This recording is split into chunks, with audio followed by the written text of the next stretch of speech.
Bwana, karibu sana mwanafamilia wa D World of Entertainment, Dolls World of Entertainment, katika channel yako pendwa ambayo tunakusogezea mambo mbalimbali ya kiburudani ambayo yanakuwa yanatokea ndani lakini bila kusahau nje ya Tanzania. Sisi tuko hapa kukusogezea burudani zote ambazo zinakuwa zinatokea. Lakini kitu cha muhimu sana kwa upande wako, hakikisha una subscribe ili uwe wa kwanza kufikiwa na taarifa zetu mbalimbali ambazo tunakuwa tunazikusanya na kukusogezea katika channel hii ya Dolls World of Entertainment. Hakikisha una like, kucomment na kushare kuhusiana na mambo mbalimbali ambayo tunakuwa tunakusogezea. Sasa leo nipo na story ya Diamond Platnumz ambaye katika ukurasa wake wa Instagram lakini pia bila kusahau pale Snapchat ameweza kushare na sisi hii charts ambayo inaonyesha wanamuziki wa Tanzania wenye streams wengi pale Boomplay. Sasa namba moja kabisa imeshikiliwa na yeye mwenyewe Diamond Platnumz akiwa na streams ya milioni 500.1, ambapo namba 2 imeshikiliwa na Zuchu akiwa na streams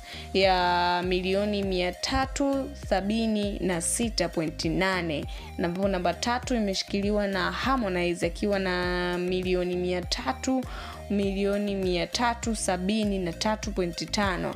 Namba 4 ikiwa imeshikiliwa na Jay Melody akiwa na 347.5M. Namba 5 ikiwa imeshikiliwa na Rayvanny akiwa na 347M.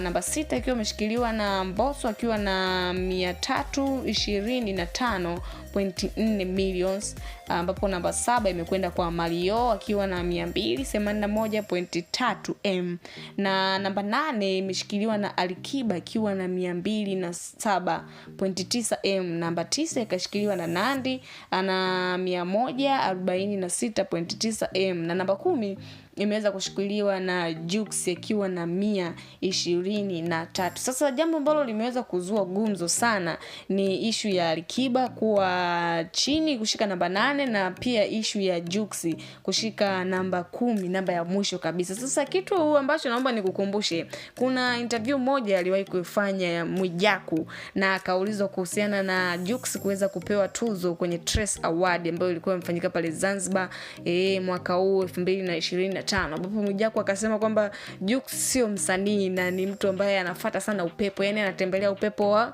Mwambino ambaye ni Diamond Platnumz. Sasa Mwijaku amezoea kuzungumzia neno kama hilo la Mwambino, lakini akiwa anamrejelea Diamond Platnumz kwamba amesema Jux sio msanii lakini anatembelea upepo wa Mwambino, ndio maana huwa anapata mashavu mawili matatu. Ndio maana hapa chat yake inaonyesha yeye Jux ameshika nafasi ya mwisho. Na pia kwa Alikiba imekuwa hivyo hivyo, aliweza kuhojiwa Mwijaku na akasema kwamba Alikiba kwa mwaka huu bwana hajafululiza sana kutoa nyimbo, ndio maana ina haki awe nafasi ya chini. Sio kwamba eti angetoa nyimbo sana angekuwa ameshika nafasi ya chini, at least angekuwa amepanda nafasi ya juu. Sasa na wewe kwa upande wako bwana, unaweza ka comment, ka drop your comment hapo chini na sisi baadaye tunaweza tukazitembelea.